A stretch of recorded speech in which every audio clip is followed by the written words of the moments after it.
Stand by to launch FanStream Sports. 3, 2, 1. Let's start. Hello, sports fans. Welcome to FanStream Sports. Nothing but pure sports. This is the JP Show. JP, it is so good to hear you back on the air. Stand by. Now, here's JP. All righty, welcome into an exciting day here at the JP Peterson Show. These are the days I live for. They are. These are the days, I've been living in this beautiful area for 30 plus years. I've met so many amazing people, and I get to have all of them on the show today. Every single one of them. It's going to be so fun. Great stories to be told. Good morning to you, IndyCar Tim, and our Dallas affiliate. How are you? I'm doing good, JP. I have to start the show. I don't normally take the stage to begin the show because it's your show. But I have to give a birthday shout out today, which I don't often do on the air. Oh, well, by all means. Pardon me while I use my scissors. I got a scratch right there. Clearly the most important thing to do on this show. So let's get it done. My sainted father would be 95 years old today. Oh, nice. Had he stayed with us. But, yeah. Our dads are almost exactly the same age. How about that? My dad was born September 24th, 1930. Yeah, my dad was born August 13th, 1931. How about that? Wow. How about that? Yeah, my mom was born in July of 31. Wow. Old people. Very old people. Yeah. Well, happy birthday, Pops. Yes. All right, yeah, we have a fantastic show for you today. Rob Higgins is going to be joining us here momentarily, the new CEO of athletics at the University of South Florida. One of the great stories of all time in Tampa Bay sports. We'll get to that. Not only the past, but the exciting future for USF. Ken Hagan's going to join us at 10:30 to talk about the exciting future of the Rays in Tampa. So that will be fun as well. And we'll also talk to Erik Erlendsson. Yes, hockey is back. I was watching hockey last night. That was fantastic as the Lightning beat the Nashville Predators 3-2 in a shootout. Lots to talk about there with Erik Erlendsson. And Johnny Gerber is going to join us, our PGA Pro, to talk about the Ryder Cup, which is already stirring things up. So let's get it going by welcoming in our good friend, Rob Higgins, the new CEO of athletics at the University of South Florida. Rob, congratulations. And, man, that was one heck of an opening act on Monday. Now, you had to do it during my show, so, our numbers were way down. Thanks for that. Right, but it was I apologize for the timing, but appreciate the support and kind I was sad I couldn't be there. I wanted to be there. Everybody else was there, so. It was a great turnout. It really was, and the signal for this next chapter, which we could not be more excited about. Well, it was a celebration not only of you, of USF, but Tampa Bay sports in general. I mean, you've done such a great job at the Sports Commission. The Sneaker Soiree, which you host, has been amazing. And this had a feel of that, where everybody in Tampa Bay comes together to work as one to get great things done, which you've done with Super Bowls, Final Fours, national championship games. And now I know you're going to bring that same energy and effectiveness to this job at USF. How's it feel a couple days in? I mean, you're settling into work now, right? It feels great. Yesterday, I had the opportunity to do a head coaches meeting, and then we did an all staff meeting. And then last night, I had an opportunity to visit with most of our student athletes, the ones that weren't in class last night. And so each and every day, continuing to meet a ton of people. We're coming with a plan. We're already starting to execute the plan, but then on a parallel path, I'm finishing out the sports commission over these next 5 days, which are the last 5 days of our fiscal year. So managing both hats, spinning a lot of plates, I would not have it any other way than to have all of the bandwidth being used and then a little more. So there's 24 hours in a day for a reason, and we're using almost each and every one of those right now. I saw a little bit when you were addressing the football team, and I'd almost forgotten because of all the things you've done. But one of the things you've done is beat cancer, and which is amazing. And how are you feeling? How your energy level never seemed to dip? I think that's why we all forgot you had it, because you were always there. You never left. So how are you feeling? I feel great. Honestly, I use in terms of the number, there was days in the middle of treatment where I was a shell of my former self and felt like I was 20% of what I usually am, but just refused to let it take away the things I love, which is my family and helping the community. So I always stayed locked in. But, now I truly believe like I'm 110%. And you say, well, how can you be 110%? Well, I certainly gained something from a mentality side of things through that adversity, and to have just a better perspective that you're not invincible, that time is not infinite. And I think a lot of that has really improved my mentality. So from a physical standpoint, I'm great. Every 3 months, I go through a variety of screenings. I just did that last week. Everything checked out. But I think also from a mental side of things, how much that journey teaches you is invaluable. And it's something that I certainly will continue to lean on throughout. More importantly than me, though, the biggest concern for our family was my dad. My dad was diagnosed about a month before me, and he is totally in the clear as well. So what a difference a year makes for the Higgins to not only have both endured what we did, but then to come out on the other side even stronger is truly amazing and a blessing to all of us. Incredible. Yeah, that's great news, and I guess that is a message to all of us, right? I mean, look what can be accomplished if you wake up every day knowing this is a cherished day. That nothing is promised, no days are promised. It kind of gets you off your ass and going, huh? Yeah, and I will say this: look, cancer is nobody's fault. It can happen to anybody, but what you can do is you can improve your chances, and those are things that I didn't do. One is I did not stay on top of my personal health. I always was too busy to do that. I wore the fact that I didn't have a primary care physician and would never go to the doctor as a badge of honor. And it's really a badge of stupidity. That's got to be the number one priority. And then the second thing I didn't do well was I didn't know my family history in terms of the details of it. And I really should have gone in for my first colonoscopy at the age of 35, not at the age of 45, when everybody else is supposed to go. If I would have known my family history better than I did, I could have been in there and helping prevent things. So it's just a message to your listeners. We care about each and every one of you. If you've been putting off that colonoscopy, I know that's a really easy thing to put off, but please go in and get it done because it truly can happen to anybody, and you owe it to your loved ones to be able to do that. I got to get that taken care of.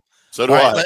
Let's get down together, JP. Let's go together. On a more lighthearted part of things with me sharing things. I do love the text. Most people would almost laugh when they get them, but I get these texts. They're like, "Hey man, just got my colonoscopy, and I was thinking about you the whole time." I'm like, well, I know people have thought of me in that light for years, but to now have it more of as a positive impact is pretty cool. Looks like you're going to get two more from these guys. That's getting ready for that. All right, let's get down to a little bit of business here. As the CEO of athletics, you mentioned you just met with the coaches and the players. What message are you trying to get to them as far as what your regime is going to be about? This is such a critical time for South Florida in their athletics journey with the expansion coming up. Nobody knows where it's going, but what do you say to the coaches and players about these things? Because I'm sure they have tons of questions. Yeah, absolutely. I think the biggest thing that I am trying to convey is, look, my emotional connection to this university is really special. This is a place where I was basically raised. I mean, I was on campus at a very early age, and then got an opportunity to serve in a variety of different roles, every one of which was about serving the student athletes and helping them any way I could. But while that story is great and it's heartwarming about growing up, being a ball kid, and then working our way up to the CEO chair, that's not why I'm here. The passion and enthusiasm and commitment, that's all frosting. The cake is what I've learned over these last 21 years at the Sports Commission and all the different intangibles that we as a team will bring to USF athletics, from the relationships that it takes to be able to be awarded all these collegiate championships with athletic directors and conference commissioners making those decisions, to the revenue generation, the millions and millions of dollars that we've raised here to be able to put on these events, to the over 250 sponsorships that we've cut here, to all the different aspects of ticket sales and our attendance and TV viewership records. This really is an opportunity to take all these lessons we've learned, all these relationships, and apply them to USF athletics. If for the folks that were able to be there on Monday, they could sense that this used to be the university's athletic department. Now it's Team Tampa Bay's. And this is a place that, right, wrong, or indifferent, has always utilized these training wheels that are potential. And we've got to lose that mentality and focus on process and performance. Results matter, and the results that we need are right this minute when you look at the changing dynamic of college athletics. So it's going to take a really detailed plan. I presented for 10 hours in order to be able to land this opportunity. And Chairman Will Weatherford, Vice Chair Mike Griffin, Jay Stroman, President Law, everybody wanted to make sure I was the right fit for every single possible reason. And at the top of that list was that we have a plan. And the plan really boils down. I know this is a long-winded answer. The plan really boils down to make sure we have all of our own people bought in. We win the building. Then we win this campus, which is so special. Then we win the community and certainly the country right after that. So I just cannot wait to get in there, roll up our sleeves, and get after it. I love that progression that you just said. It starts internally and moves outwards, and that's how all success has to be, foundational. The big question is, how do you do it? I love what you just said about the training wheels and potential, because I've been sportscasting in this town for 28 years, and it just kind of dawned on me, I'm still talking about that. What USF could be, and it's, but they have potential, and it's not, you're doing well. It's like, you know what? That's really not what it should be, right? You just went to Gainesville in the biggest sport there is in college football, and you beat the University of Florida. As a Seminole, I'll sit here and say they are the standard bearer of public universities in the state of Florida. They are. They're the oldest, the richest. They are what they are. But you got to take them down. And you did on the field where it's toughest to do. So if you can do that, why can't you be in a bigger conference, be more like these other guys, because you have all the resources. So it's time for us to hold your feet to the fire, I guess, right? That's what you're saying. Absolutely. Yeah. If you have that mentality of only worrying about what the future holds, then the reality is the present isn't going to be all that it's cracked up to be.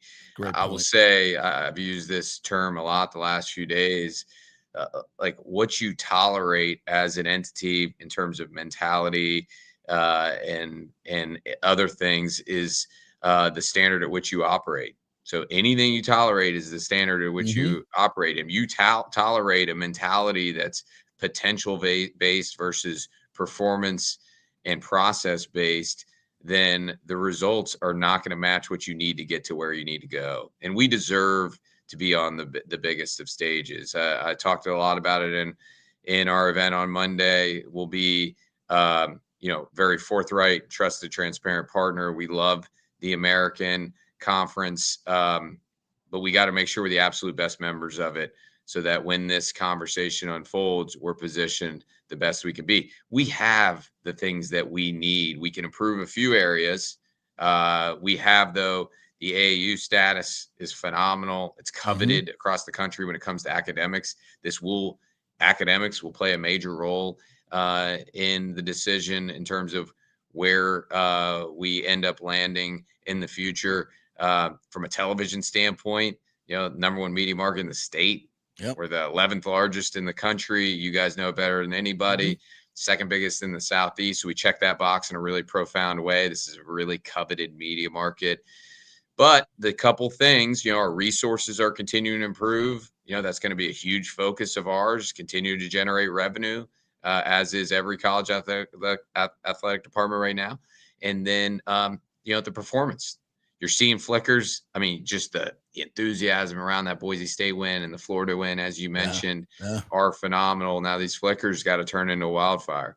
Yeah. And that's what's going to, again, make sure we're positioned as best as we possibly can be. Rob Higgins joining us here, the new USF Athletics CEO. Rob, I said this a couple weeks ago, and you addressed it in your press conference about capturing Tampa Bay, the fan base. I mean, there's 250,000 alumni here, USF alumni, in this $3.5 million metro that we live, 3.5 million people metro that we're in. And you go to the stadium, and there's just not enough people there. There's just not. And but the gift of this 11th largest market is also the gift of the Lightning, the Bucks, the Rays, University of Florida, FSU. You are fighting so much. Boise State was in here a couple weeks ago, and I'm not picking on the Times, but it is what it is. There wasn't even a preview story in that on their website for a top 25 game. And it's not just them, it's all the local media, myself including. We're not doing as good a job as we need to do. And it's obviously it's a much more fractured media market than it once was. It used to be easy. You go to the 4 stations, you do the papers, you're done. It's not that way anymore. So how are you going to crack this? How are you going to get that wildfire burning among the fans? Because you have to create that atmosphere in order to get the biggest football recruits, basketball recruits, all that to get to the big time. We've got to energize this 3.5 million people that are right here in our backyard. How do you do that? 100%. By making it a priority for all of us. We have a couple hundred team members in the athletic department, and we need to make sure that everybody is well aware of the exact story and the points of pride that is happening. And then we're all leveraging our networks to be able to really lean into it. We're fortunate when it came to our regime here at the Sports Commission to really put an emphasis on the storytelling and leaning into it as events were coming. And we're going to take pages out of that playbook. But we also got to make sure that we're providing the appropriate amount of access to you guys, and that we're arming you with what those special stories are that maybe people are unaware of. We have so many incredible student athletes there. All of them are unique. All of them come from great places. They're all great players, but they have great stories too. So we really want to shine a light on those as well. But I can promise you, if it's from a student reporter with 17 followers and an iPhone, if they're willing to talk to us, we're going to be willing to talk to them. And brick by brick, we're going to make sure we're building not only an on-campus stadium, but we're building a building here that this community can be proud of, embrace, and help with the storytelling as well. All right, getting down to business, you have a very, very highly sought after football coach, and you want to keep him here. I've got 3 comments. I'd already ask him when he's going to get Alex Golesh extended. This is when it gets down to the real business, right? How do you approach these type of things? It's because this is going to be the most high profile decisions that you make. And Alex is, and I know it's somewhat, and I hear this from your fans, it's somewhat disrespectful to every time you get a big win, everybody goes, oh, where's Alex going to go? Golesh going to go next? Your job is to keep him here. How do you do that? Yeah, it starts with our relationship, and I'm, so fortunate to have a great one. It's continuing to evolve. I'll never forget when I went to the USF football stadium, groundbreaking. I wasn't even sure if Coach Golesh knew who I was. This was about a year ago. He had been to the sneaker store a few times, but we hadn't spent much time together. And it was shortly after I had announced my diagnosis in an effort to create awareness for others. And he came up to me at that groundbreaking in this like seminal moment for our university, where I just was going as, a USF fan and community supporter. And this was this huge day for him in the program in terms of an on-campus stadium, finally breaking the ground for it. And he came up to me and just, wrapped his arms around me, gave me a big hug, told me that his family had been thinking about me, praying for me, and all of those different things. Wow. I saw a side of him Wow. from a personal standpoint that, quite frankly, again, he and I hadn't connected, where it just meant so much to me. And he continued to check in on me throughout as part of it. I'd run into him at the grocery store as well. And he would just, you could see just what a great, genuine person he is in his eyes. So it starts with his and I relationship. Look, I think he'll know, based off of our, continued emerging friendship and partnership, I totally want to do anything and everything I possibly can with how amazing of a job that he's done to keep him here. And I will tell you, when it was announced right after we came to terms, and it was announced that I was going to be the CEO of athletics and live out this dream,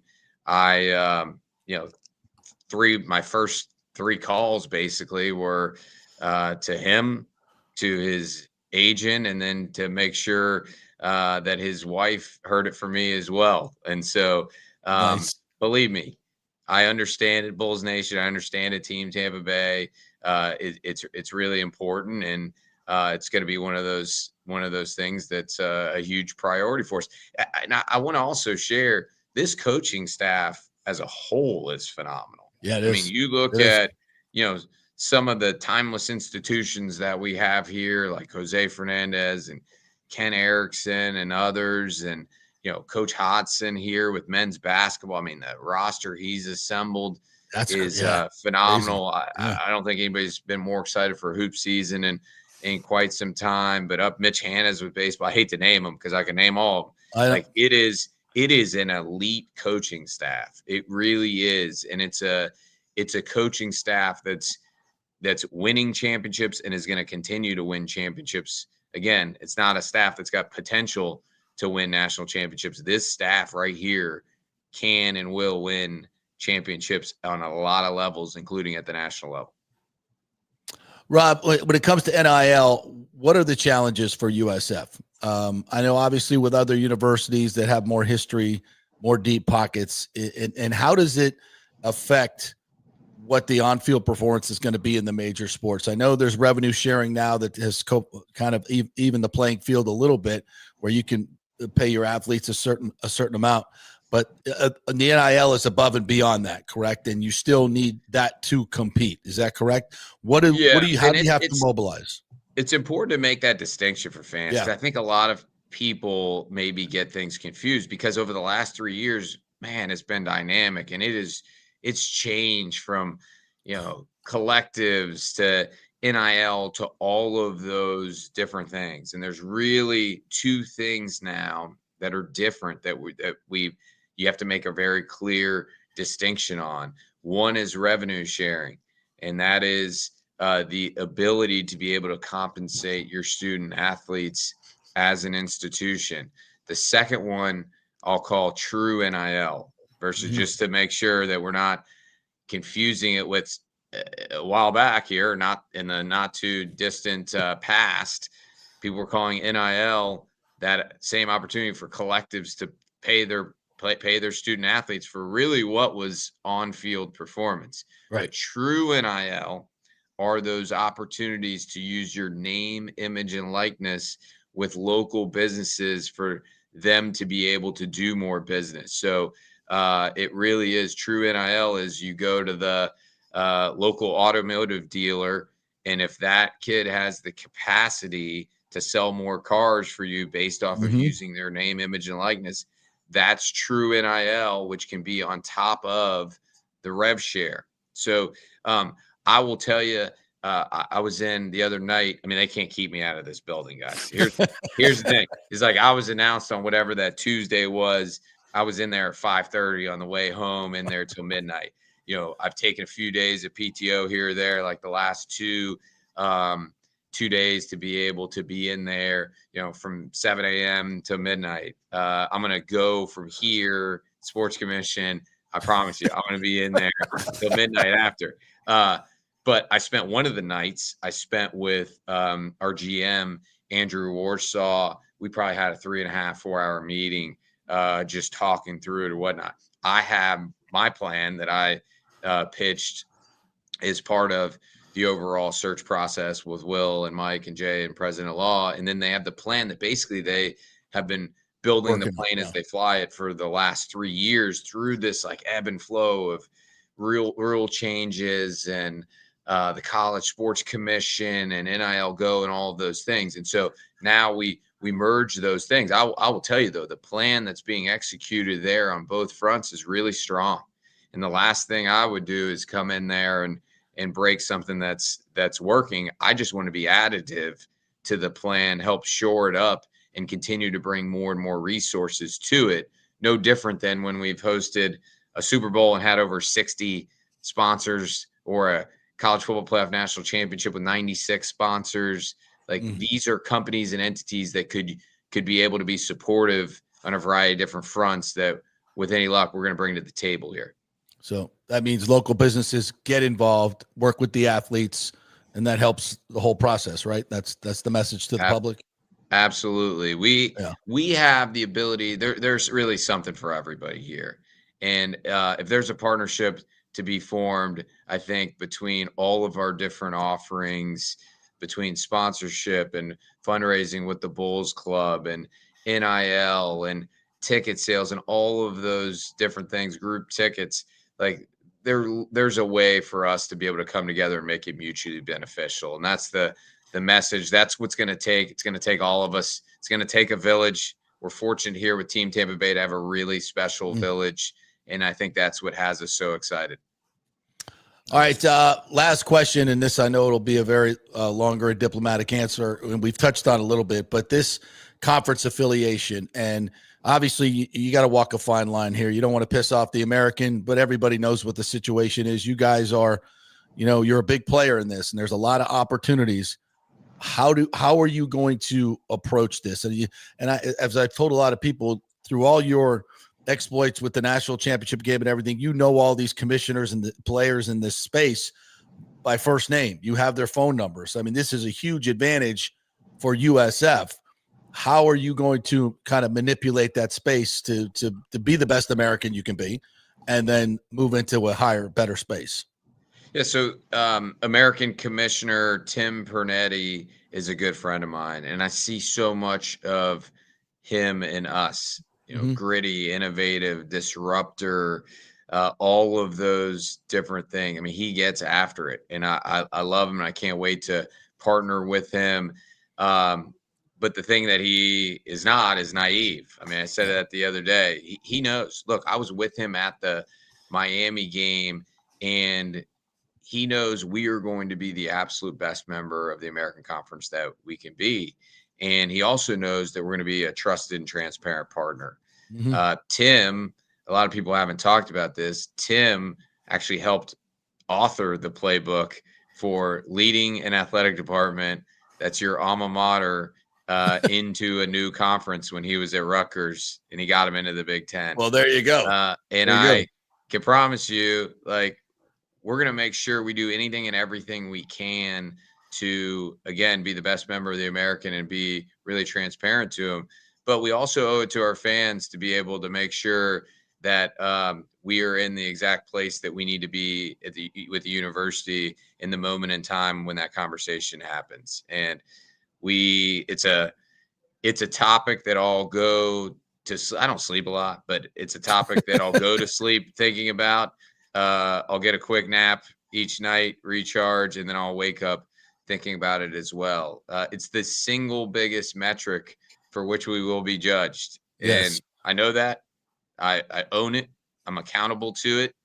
And at the same time, again, anything that happens is going to be performance-based. Yeah. So we have to be as successful as possible in the American, which then helps the American as well. Right. And then takes care of the future for us. So I did that entire answer, JP, without ever using that P word, which we don't use good. anymore. That was nice. Great. I'm Nice. going to have a jar on my desk that I'll donate back to the Bulls Club every time I use that word because it's now been eliminated from our It's been banned. I love that. Yes. Yeah. Well, I know you got a stadium to build, and we got Ken Hagen coming on. You guys can start fighting over steel girders or something. I don't know how that's going to work, but it's going to be amazing to see two of these things going up here in Tampa pretty soon when we couldn't get one done for so long. So I know that's going to be a bit of a slog, but it's going to be a labor of love. It's a game changer for us. To have that venue right in the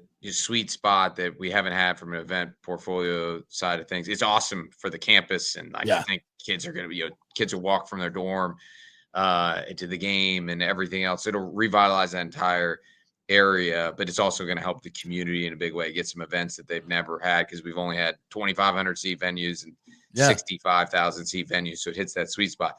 But I'm bringing that up. I just want to thank Ken Hagen for all of his support. There's not a major event that we've done here that he hasn't been a major part of. So I think it goes, unheralded a lot of times, but he has been just so essential to the success of everything that we've done, and he's going to continue to be that. We're not losing him anytime soon. I saw him in a USF polo on Monday, which was awesome. How about I that? thought he only had those Gator polos. Well, I'm the same way. I'm a semi-bowl. All right. Yes, I love it. I love it. So I don't know what you call a Gator bowl combo, but it's we understand if we're playing you got to break out your alma mater. But if we're not playing you, we hope you're going to wear green, just like I've been rocking the green every single day now. You don't think I was rooting for USF against the Gators? Believe me, I know. Are you kidding me? You were on the bull bandwagon. Oh my God, yes. I get it. And I don't mind telling him that. Yes. So and I'll tell you that right here in the backyard of the North Texas Mean Green, I'm trying to get support for the USF Bulls here in North Texas. I'm not going to lie. I love it. But I'll be honest with you. I don't necessarily need to see you scratch your back with a pair of scissors again, because that worries me from a health and safety standpoint. Well, look, my back scratcher is hanging on the other side of the room, so my options were limited. Please. Like, things you did not. You got gauze and first aid cream. Like, let's not do the back scratch with the scissors again. Looking around, I don't know what else. See what I'm dealing with? You see what I'm dealing with, Higgins? Jesus. All right, Rob. Thank you so much. Whatever you need from us, we're here for you anytime, anywhere. We're USF all the time. So, love you, brother. Congratulations. Appreciate you. Can't wait to continue to work side by side with you, my friend. Bulls. Go Bulls. Yes, sir. Thank you, guys. All right, thank you. The great Rob Higgins there. USF Athletics CEO. As long as that doesn't mean hook 'em horns, I'm okay doing it. I will not do hook 'em horns. Now it's different, right? Turn it in. What do you got to do it like that? That's like hook 'em horns. That's praise and the Bulls, devil. Is what that Bulls is a little bit more narrow. All right. I'll take your word for it. All right, quick break. When we come back, Ken Hagen's going to join us. He will refute all that anti-Gator talk that we just did, and also hopefully update us on the new Rays ownership group and where the stadium is going to be and when. All this stuff that we need to know that he won't necessarily have exact answers to, but we hope to get something out of this, and we will. The great Ken Hagen joining us next here. We're brought to you by the Jeeves Law Group, JEEVESLawgroup.com. They are local, they are trusted, and they get results. And also, we are brought to you by Genesis of Tampa. They're having their grand opening October 4th over there at Genesis of Tampa on East Bears, right off of 275 and Bears. So go check it out and get out there even earlier to get your test drive of these great, technologically incredible cars. The luxury, the value's fantastic. GenesisofTampa.com. Back in 3. Experience the art of driving at Genesis of Tampa, where luxury meets innovation and every detail is crafted for you.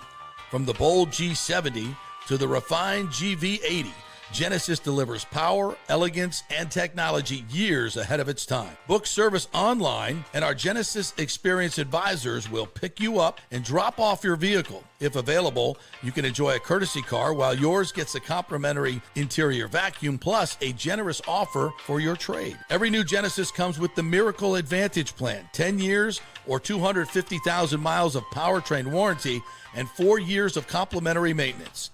Visit us at 801 East Bears Avenue or online at genesisoftampa.com. Genesis of Tampa, luxury redefined. Italiano Insurance would like to congratulate the Bucks on their 50th anniversary season. And you know what? We've been here for every season and then some, over 60 years in business. We've seen some smart coaches with great game plans, but if you don't have flood insurance or business insurance, that's a terrible game plan. That could ruin you financially. You don't want to take that L. So call 813-877-7799 and let their friendly agents quarterback your insurance and save you big money. Italiano also sponsors our FSU report every week, so go Noles! 813-877-7799 or go to italianoinsurance.com. JP here for Riveters, our new official sports bar and grill of the JP Peterson Show. And just like our show, no BS, no corporate chain feel, just amazing, authentic folks serving great comfort food in a casual atmosphere at unheard of prices. Riveters is located just south of Raymond James and Steinbrenner Field on Dale Mabry, walking distance to the park, so free parking, great place for pregame and postgame.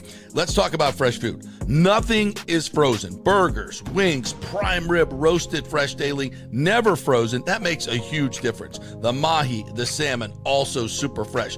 All our sauces are original recipes made in-house. Our Warhawk chili and fully loaded potato soup is made fresh in-house. It's the best food anywhere, served by people who actually care. Riveters on Dale Mabry, just north of 275, just south of where the Bucks and Rays play. We'll see you there. Are you looking to renovate your home, rebuild after the hurricanes, or build your dream home from scratch? Well, let me tell you about my friend Jason Fawcett and On-Site Construction. They have over 1,450 satisfied clients, 25 years of experience, over 500 designs, and a talented team of over 40 construction professionals. They believe building something exceptional begins by truly focusing on all the details, even the smallest ones. We understand that construction can be a daunting process, and we're here to make it as smooth and stress-free as possible. Quality is non-negotiable at On-Site Construction. We use the finest materials, employ the most skilled tradespeople, and adhere to the highest industry standards to deliver a product we're proud of and that you're going to love. Our project management is meticulous with a focus on completing projects on time and on budget. Your happiness is our primary driver. So give us a call at 813-579-5789 or check out our incredible website at onsiteconstructionfl.com. Are you having legal issues with a business partner or other legal business issues? The attorneys at Walters, Levine, and DeGrave can help. Call 800-616-0384 for a free consultation. At Walters, Levine, and DeGrave, we've redefined what a law firm can be with top-tier attorneys, personal service, and 26 years of success. From business law to civil litigation, we deliver smart, client-focused solutions. Walters, Levine, and DeGrave recently won a $6.4 million jury verdict from a large real estate developer, and they can win for you too. Walters, Levine, and DeGrave. Let's solve it together. Not attorney spokesman. For a free consultation, call 800-616-0384 or go to walterslevine.com. Offices Tampa, Sarasota. Let's go. Right now, back to the show on FanStream Sports. All right, welcome back to the JP Peterson Show, brought to you by the official sports bar and grill of the JP Peterson Show. Riveters, one of Ken Hagen's favorites, I know that. If you're looking for a place to watch baseball, the playoffs, a great place for that. Hockey is coming up, lots of White Lightning watch parties there at Riveters.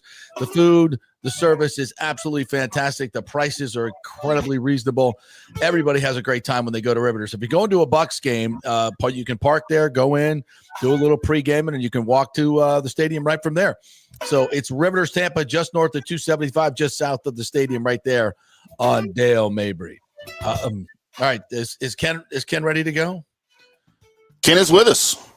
Let's welcome in. He is the Gator of the moment. I don't know if you heard the great Rob Higgins thanking you for all the work you've done with the Tampa Sports Commission, but also saying, yes, you are wearing USF polos now, as am I. We're all in on USF, are we not? Even as Gators and Seminoles? 100%.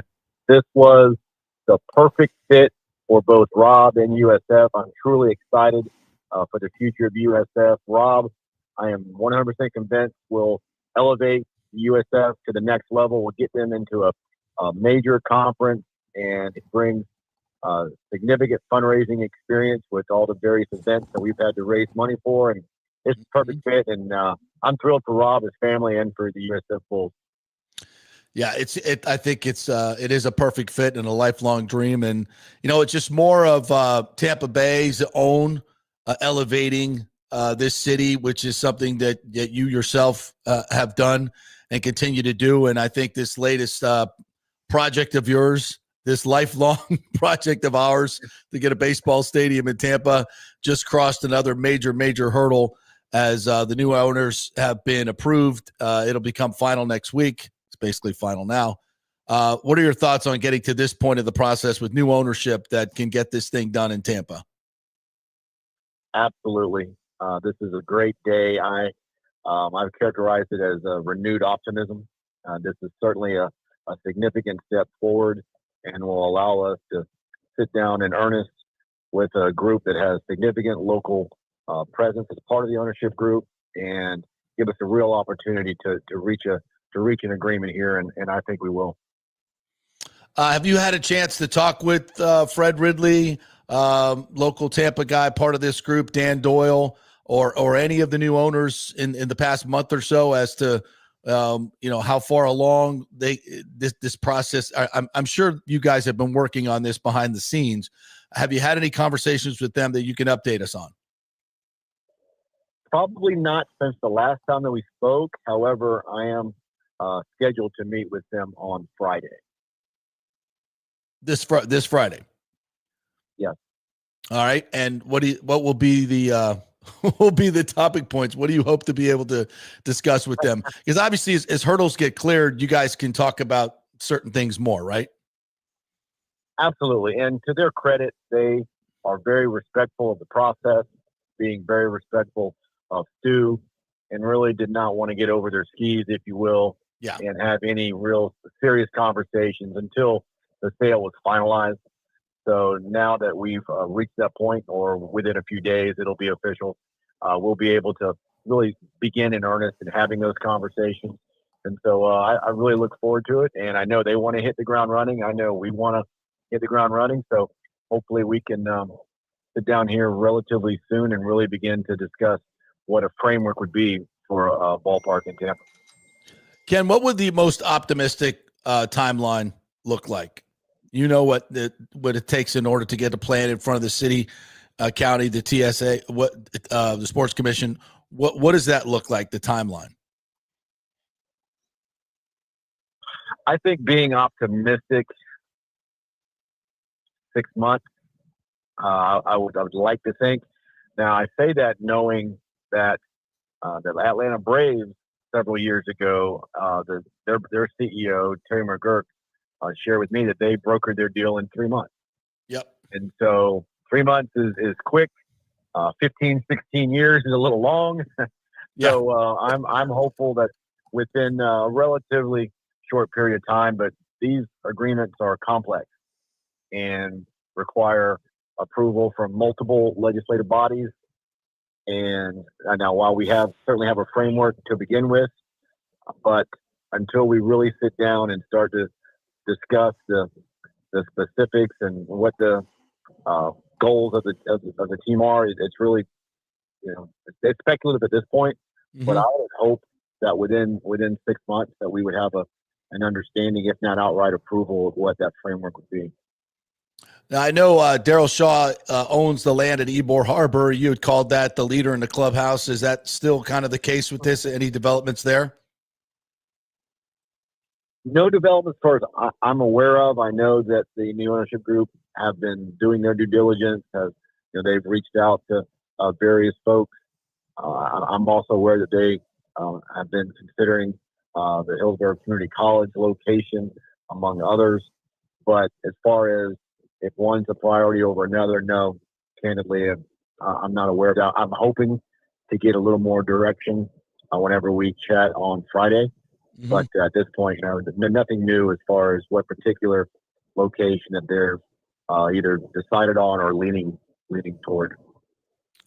You said other sites. Are there any you can mention? Are the fairgrounds still in play? The dog track? Anything been ruled out? What can you tell us on that? Nothing new. I don't think you can rule anything in or out at this point. I think if there's land that provides enough acreage to do some ancillary development beyond just the ballpark itself that they're going to take a look at. But the ones that I know that they at least are considering are obviously are Ybor Harbor and HCC. There's likely others, but I'm unaware to what degree. So in a 6-month timeline, you have to present something to the county commission. If it's within the city limits, does it have to be the city commission and then also the sports commission as well? Do all three entities have to agree to this deal? In most likely, it would require all three approvals, particularly with the city council. Should the location be in a CRA, a community redevelopment area, that will require city council sitting as the CRA board to approve that. But again, that's one of the reasons why I've always said that there's not a one-size-fits-all model, because the location will determine what potential funding sources exist. But we're anticipating an approval of all three bodies, Tampa Sports Authority, Hillsborough County Commission, and Tampa City Council. Ken Hagan joining us here, Hillsborough County Commissioner. Ken, it's my understanding, it's been reported that Dr. Workman, the former Orlando Dreamers anchor investor, billionaire, is now in this new group. That obviously adds a lot of cash and cachet to this group. You know, there's been some thoughts out there that this group paid so much for the team that they wouldn't have the money to do a stadium or run the team. I find that kind of silly myself, but do you sense that this group is even more funded now and will have the ability to pay more for the stadium themselves and run the team at a high level? That seems to be what I'm hearing and thinking. What about you? Well, a couple things. Number one, this was Commissioner Manfred's chosen ownership group. Right. So that gives me a lot of confidence in their ability to not only invest what they're going to have to for a new ballpark, but also is going to allow them to increase the payroll significantly. Secondly, I was encouraged by the news of the latest member of the ownership group on twofold. Number one, it weakens Orlando from a competitive situation financially, and at the same time would again provide the new ownership group additional capital to invest the dollars that are going to be required. Yeah, I would agree with that as well. And Ken, as you look forward to it, I still get all these comments. The Hillsborough doesn't have any money, blah blah blah, and then I always ask them, well, how do you know that? And then there's never an answer. It's kind of a false narrative that has been put out there many times.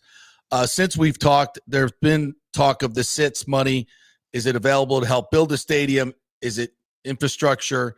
What part can the SITS money play? And are there any other revenue sources that are not property taxes that can be used for this? I know it's stuff we've gone over, but a lot of people are maybe hearing it for the first time.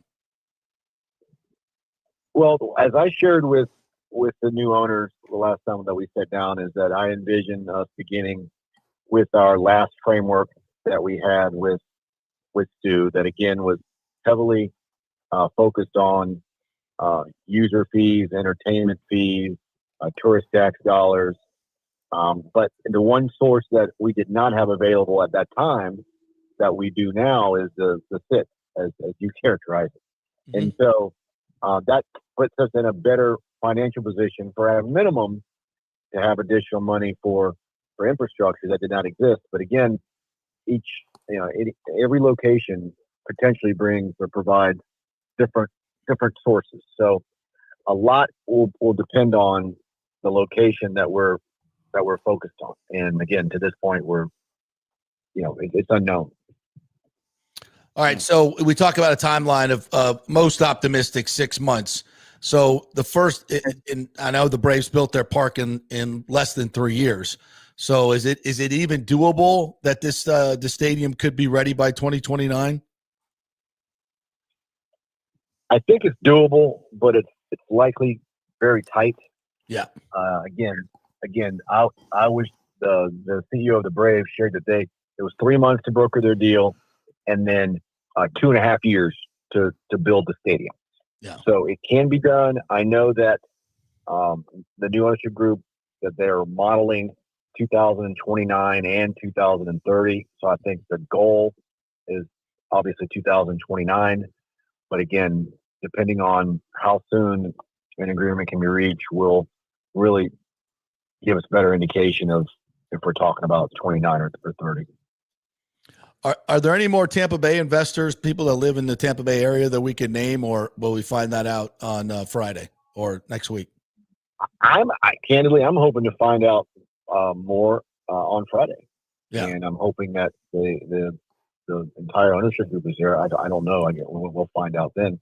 But no, but I've been just, the whispers are that there'll be a number of local folks involved that are well known, and I think will only strengthen our chances of being able to reach an agreement. Can I come to the meeting? Hey, I'm still waiting to find out where it is. That was my next question. How's that? I'm going to be warming up at the Pelican about 9 a.m. So maybe I'll see some people there. That's what I'm going with. I'm going with the Pelican. That's where I'm going to be hanging out. I don't know. and I know Great you'd be track. playing there too, right? Great track. Absolutely. You sound like him when I was talking to Antoine Winfield Jr. the other day. Yeah, great track that yeah, with a wink in your eye. All right, now I know where the meeting is. That's good. I guess, Kev, before we let you go, let's talk about just the where we're at right now, especially in a more global sense, Tampa Bay, because Rob kind of mentioned it. Some of the commenters are mentioning as well. What a great day in Tampa Bay. We have new homegrown leadership. Not that Mike Kelly didn't do a great job. I thought Mike did a fantastic job. And I'm so happy for him to go back to a place where he always wanted to be, at the Naval Academy. That's awesome. But Rob was born and raised to do this job. And I see him building this new on-campus stadium. And I see, in 2030, when hopefully we're all still alive, we're going to see, FSU and USF and Florida play at this new on-campus stadium. And we're going to see the Rays play in a beautiful, hopefully, waterfront stadium in Hillsborough Harbor. I mean, these are exciting times. And I hear people say all the time, well, we don't have the money to do all this stuff, blah, blah. I'm like, we're the 11th largest market. We have plenty of money here, and everybody wants to build here. Everybody wants to develop here. Why not us? And this is all going to happen, right? I mean, this is going to happen, right? I'm convinced it will. We live in an amazing place that's paradise. It is a must-see destination. It's the reason why we're one of the fastest growing, if not fastest growing communities in the country. The story I like to tell is last year at a Live Nation concert, the CEO of Live Nation shared with us that Tampa Bay was on par with the Chicagos and the LA and the New York. And everyone wants to play here. They want to be here. The TV market is just it's so exciting right now to be a part of. And I say that not as an elected official, but as a native and lifelong resident with a 23-year-old and soon to be 19-year-old that they're going to want to live here. They're going to remain here. And it wasn't that case not too long ago. Our best and brightest were moving on to the Atlantas and Nashvilles and Charlotte. They're staying here now because of how exciting it is and what our community offers and continues to offer. And then when you look forward 3 to 5 years, again, talking about USF with their exciting stadium development, how they're going to develop the golf course, what Hillsborough County is doing at the Mosey location, where we're going to have an indoor facility, a tournament practice facility. We're going to have hotels. That's going to be it's going to be an exciting over $2 billion development. That part of the city and the county is completely transformed in a few years. And so when you consider that, along with the Rays and the Lightning, which we're getting ready to do a renovation agreement with the Tampa Bay Lightning, and then soon after with the Bucks, it's exciting. And I'm looking forward to this journey. And I can't speak highly enough about Team Tampa Bay. Yeah, I didn't realize the Mosey thing was that big. That's a $2 billion project. What's that going to look like? Oh, it's going to be phenomenal. The indoor facility that I've worked on for over a decade now, it's going to be 125,000 square foot facility that will host basketball tournaments, volleyball tournaments, pickleball, cheerleading, There'll be at least one, likely two hotels. There's going to be an entertainment wing. Mosey will remain on 6 acres. And then we're going to have a film studio and a black box theater also located there. That's, again, going to be a part of the entertainment. We're looking at a public-private partnership to potentially build an ice rink there as well. And what we can do is partnering with USF, with the Lightning, and there'll also be a commercial there. There'll be some housing. There'll be restaurants, bars.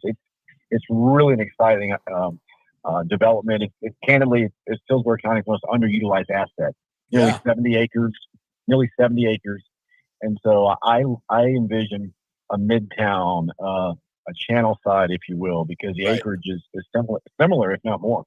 Yeah, and there's so many people that live out that way now, especially up in Wesley Chapel area and Tampa. All that is still continuing to grow, and that will serve that area as people won't have to come all the way downtown, right, to do a lot of these other things.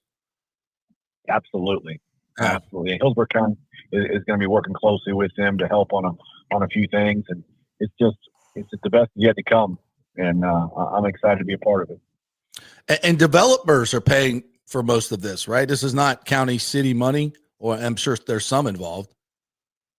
Well, that's the beauty. It's a public-private partnership, in that we can leverage the development, our development partners, and their investment. There will be significant county money. It's the county project. The indoor facility doesn't come cheap. These things are expensive. However, they're revenue generators. Yep. And the last project that I championed, our multi-use tournament facility out off 301's 15 outdoor fields. That was the only facility probably in the state last year, a government facility, that paid for itself from an operational standpoint because of all the revenue it generates from hotel room night and the sales taxes that are generated. So these are revenue. It's big business. I can speak as my daughter played travel softball for 8 years.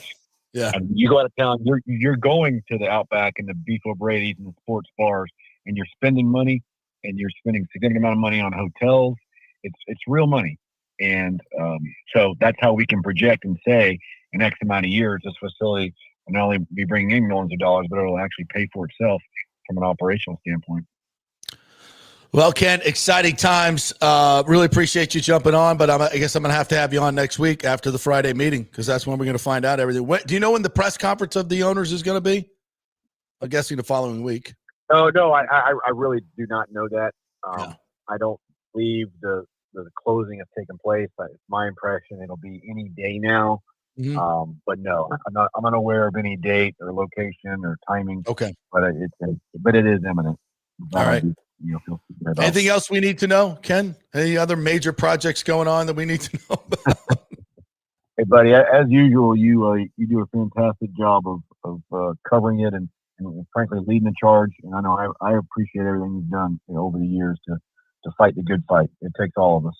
Right back at you, partner. Mm-hmm. I mean, your political skin in the game is it's very extensive, so I appreciate it. And like I said, it's exciting times. And all these people that want to be negative about Tampa Bay and we're not going to be able to do this, we're not going to be able to. Those are people that really chap my ass. So yeah, we're building an on-campus stadium. We're building a Rays stadium. It's all happening. We can do it, and I can't wait till it all comes to fruition. So thank you for your leadership. You guys are practically becoming the next North Texas, where we build stadiums like Starbucks over here. We figured it out. People like to play games and spend money. Like that. Yeah. I like that. Very good. Thanks, Ken. Appreciate it. Great chatting as always. Okay, buddy. All right. Bye-bye. Catch up soon. We need to play golf soon at the Pelican Friday. There you go. If I was a beat writer, that's probably where I would be hanging out. That's my guess. Just in case, right? Just in case. No promises. Just to get. Well, we need a private location that's really nice, and then maybe we could play a little golf afterward. I think or during. Yeah, and one of the owners owns it, Dan Doyle. So, there you go. Kenneth McClary, thank you very much for the $5 super chat. And he says, here's your $5 super chat for the bet on the Bucks game. Hoping Baker keeps baking some wins, even though he has to use substitute ingredients right now. Go Bucks. Oh, yeah. I like that. The Baker's using some A lot of different ingredients. It's like when you go to the cabinet and you don't have exactly what you need, so you start improvising. Sometimes it comes out better. I did a marsala sauce last night. I didn't have all my ingredients, and it actually turned out very, very well. Oh, wow. I had to improvise a little bit, but came out. And so, it came out really good. And then sometimes it's really bad. And that's what we might see this week against the Eagles.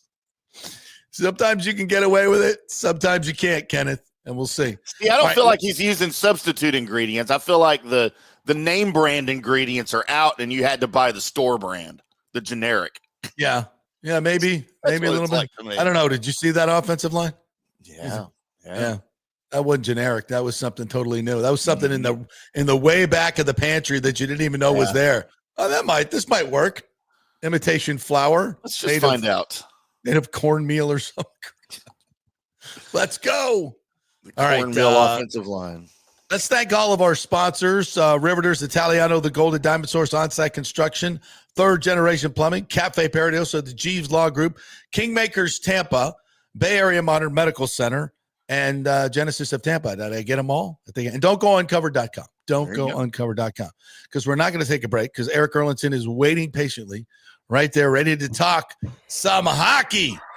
Finally, we get to talk some hockey. What's up, Double E's? How are you, partner? Good. Good morning, gentlemen. How are you? Good. You got your USF stuff on. Nice. We had our Rob Higgins on, Ken Hagan on. This is one of my favorite days. I get to talk to all the people I've worked with over the years that are doing amazing things. And now it's hockey time, and it's time for you to take center stage, my man. And last night was fun. By the way, this shirt too. Oh, I was going to ask you because I could just see the top font, and I'm going, is that a Tampa Tribune shirt? Yeah. Andy Smith, who was one of our page designers in the sports department, has done a great job of trying to keep the name alive. And he came up with this idea built out of somebody asked about a font from the Tribune, and he put it on a shirt. I'm pretty sure he's had 3 rounds of orders from people who want to buy them. Really? For most of us, we have an alumni group on Facebook, and he's kind of put word out through there. So I want to say he's probably sold over 500 shirts. Wow. Yeah. Wow. You see Puggo in town this weekend for the big football game? I missed him, but I saw he was editor? here. Yeah. I saw the pictures in the press box with Catherine and Ira, and boy, it brings back memories. Yeah, they didn't ask me to be in the picture. I don't know what that was all about. It's TV people. So for those of you who don't know, there was a time we called this wonderful thing convergence, where the Tampa Tribune and News Channel 8 were working together. We were owned by the same company. And it was at this very delicate time where newspapers were kind of struggling, and if television stations were starting to struggle, and the internet was taking over. So we were all trying to figure out how to do this, and we called it convergence. And so we had to bring the TV people and the print people together, lifelong enemies, and we all had to come together and get together. And I thought we did it incredibly well, my friend. Nobody died. There was no knifings. There was no clubbings or anything. I thought we did a pretty damn good job. Yeah. Hey, and I remember too in 2011, the unexpected lightning run to the Eastern Conference Final. I was a solo act for both. I was doing TV and the newspaper at the same time. So that's right. That lasted all the way till Game 7 of that series against the Bruins when the late great Martin Fennelly joined me in Boston for a game. But that was it. I was a solo act for both TV and newspaper for an entire playoff run. Wow. Yeah. And you did a hell of a job. And no, there were no bonuses involved. There never are. Shocking development. Shocking. You're doing a lot of extra work and on TV too. So here's a little less something extra in your paycheck. Yeah. Thanks. Yeah, no. Good job. Well done. More taxes. Yeah. Well-run organizations. But anyway, we digress. But here we are still covering hockey. And last night was some interesting storylines. And we'll start with the new guy, Sam O'Reilly. What'd you think of his performance? He is still finding his way, as any 19-year-old would do in the situation. And, I got the sense in talking to him at the prospect camp a week and a half ago or so, when I talked to him, he still was shocked by the trade, right? He was drafted by Edmonton. He went to training camp last year with Connor McDavid and Leon Draisaitl. And, less than a year later, he finds he's on to a new organization. So, and he knows nobody. Like, he walked in just completely cold, of anybody. He didn't have any player connections, no coaching connections, like nothing. Like he's completely walking into a new situation, and he's still trying to find his way around. But last night, I think, was a help, right? He was actually supposed to center the third line. Pontus Holmberg, who was scheduled to play, ended up not playing. So O'Reilly was actually bumped up to a top line preseason role of playing with Oliver Bjorkstrand and Gage Gonsalves last night. He's going to be one of these type of players that you have to watch him more and more. And when you do, you're going to appreciate him more and more because he's not a flashy player, right? He's not going to jump off the page with stick work or anything like that. He just does a lot of little things really, really good. For him to get that goal last night, to be in front of the net, to be able to tip the puck from Bjorkstrand's shot, kind of shows you the intelligence and the understanding of where he needs to go. And so he's going to be a good player. I found it interesting. Isaac Howard scored last night in his preseason debut. And then just shortly after, Sam O'Reilly scored for Tampa Bay. So that was kind of a little symmetry kind of going on there between the two players that were traded for each other. So, I go back to one of the comments from somebody who analyzed the trade back in July that while Isaac Howard might be the better player, Sam O'Reilly is going to be better in the long run for what he can do, right? He's not going to be a 35 goal scorer, but he's going to score you 20, 25 goals. He's going to be a shutdown guy. He's relentless on the puck. There's a lot of things to like about Sam O'Reilly. And, you won't see him this year. He'll almost certainly head back to London and, his junior team and take on a pretty prominent role there. But, so far, I think a lot of people like what they see in the early goings of Sam O'Reilly. What would your comp be if you could pick a player on the Lightning right now? Hagel? Sorelli? Yeah. Maybe with a little bit more offensive upside than Sorelli. Yeah. Well, so just his positioning. And one of the things that you can't teach is instincts, right? Like that's what Sorelli is so good at, reading the play and having instincts. And shoot, I remember that his first NHL game in Dallas, he stepped in front of a play, picked off a pass and went the other way. I think he picked up his first career assist on the play, but there's a lot of comparisons between O'Reilly and Anthony Sorelli. What's going on with Vasi? He's missed 4 days now. Yeah. If what happened 2 years ago didn't happen, I don't know if we'd be overly concerned with this. But yeah, he hasn't been on the ice for a few days. I don't think he'll be on the ice.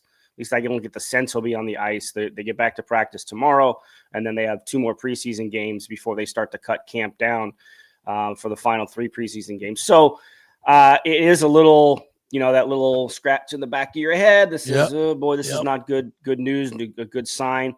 The fact that Johansson got the first start and Halverson started last night, trying to get the number 2 and the number 3 guy on the depth chart some playing time.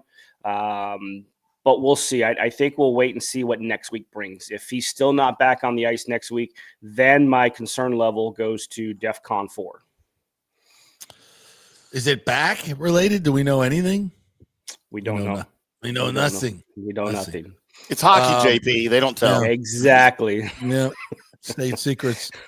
Pelletier scored last night as well. Another newcomer. What are your thoughts on what you've seen of him? He played in both preseason games. He didn't really assert himself very much, I think, in Monday's game against Carolina, but he did last night. He was much more involved last night. Puck was on his stick a lot, which is considering the lineup that Nashville had out there, right? The Stammer was out there, Perbix, Roman Josi, Philip Forsberg, Jonathan Marchessault, Brady Shea. They had a lot of their regulars in the lineup last night. And, and he was active on the power play. Obviously, he gets the goal. Great move to kind of just weave his way through traffic through the middle part of the ice, shift the puck off to the wing, and go to the net. And good things happen when that takes place. So he that's how he made that goal happen last night. It's the competition, especially with Nick Paul out until November from what we think is a wrist injury, kind of opens up the door maybe a little bit more for an extra player that we weren't thinking about to make this roster. And Pelletier is going to be in that conversation. But I would think, and we'll get to Boris Kachuk in a second, but Boris Kachuk is not somebody we thought about really in this competition. And through 2 games, he has made it a much more difficult decision so far for the coaching staff. But, Peltier is a reclamation project in a lot of ways, right? He's a former first-round draft pick. He's got a lot of skill. He's a smaller player at 5'10". Needs to learn other parts of the game. That's why he's on his 3rd organization since being drafted, right? He was started in Calgary. He spent last year in Philadelphia, and, now he's with this team. But he signed a 3-year deal. The Lightning see something in him they think that they can bring to the forefront or bring out in him. And the fact that they did sign him to a 3-year contract tells you what they believe in him. And let's face it, this organization has a track record of being able to find guys in these situations. Yanni Gourde comes to mind. Tyler Johnson comes to mind. Jonathan Marchessault comes to mind. We forget he kind of got his first opportunity here. Carter Verhaeghe was that kind of a guy as well. So they have a track record of being able to identify these type of players. And it's a little bit of an investment, but he's on a show-me contract, right? This year's a 2-way deal. The next 2 years are 1-way. So, if he can improve his ability to play defensive hockey and understand to play the 200-foot game, it's worth the payoff. And so far, especially last night, he was a lot more assertive in his game. Erik, I don't get the games here in Dallas, obviously, but looking at the score, obviously I'm following it. Looking at the score sheet, looking at the box scores through 2 preseason games. By the way, they've matched their wins from last preseason, if I'm not mistaken, through 2 games, if that matters. But it looks like there's an emphasis on more physical play this preseason. A lot of penalty minutes in the game against Carolina. Is that an emphasis this going into the preseason for some of these young guys with the physical play? Well, I think for some of those players in those situations, they're trying to do whatever they can to make an impression. Yeah. Right. A lot of them know that they're not going to make the team out of camp, especially the kids who were just drafted in June. But, like Grant Spada, who played last night, he didn't play Monday's game against Carolina. That's his game. I mean, he was looking to stir things up with anybody and everybody at the prospect camp a week ago. Same thing with Aiden Foster, who did play in the game against Carolina. Roman Schmidt, who played last night, is a big physical defenseman. So I think that's just more of a byproduct of some of these younger players looking to showcase what they're capable of doing, just to kind of leave an impression on management and the coaching staff going forward. We'll see what happens starting next week, the final 3 preseason games, when you see a little bit more of the NHL regulars. To me, there wasn't a lot of changes from last season's roster. And I think the team DNA is the team DNA. So I don't know if there will be an emphasis to kind of up that game a little bit. Unless, of course, they have to face the stinking Panthers in the first round again. And then we'll have this conversation again. Absolutely. Yeah. This season kind of gives that feel, right? It's like, okay, what are we doing for the next 5 months till we get to the playoffs? Yeah. Well, we got to get to the playoffs. Got to get there first. But that's kind of we've reached that point with this team, right? It's and the fact that there are no major changes, I think the fan base is like saying, okay, what's going to change? Yeah. Well, how would you answer that? I know the regular season is a regular season, and it hurt to go out in 5 games once again against the same opponent when you felt that the Lightning were in a better situation to match up against the Panthers last year, right? We talked about that in April. And it did materialize. And, that series, other than game 1, was close, right? It was a close 5-game series, but the reality is you lost in 5 games.